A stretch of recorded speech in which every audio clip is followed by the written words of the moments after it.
One day, when I was a young boy, nearly 4 feet of snow fell from the sky.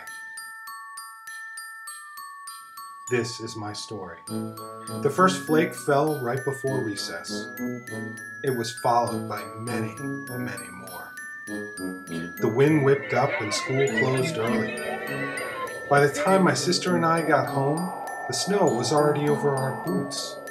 The snow continued to fall through the night, and I thought it would never stop.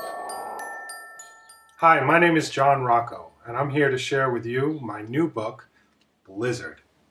On Monday, February 6, 1978, New England experienced one of the biggest snowstorms in its history. It snowed for 2 days, and by the time it stopped, parts of Rhode Island, Massachusetts, and Connecticut were buried under 40 inches of snow. Where I grew up in Rhode Island, it took over a week for snowplows to get to our street.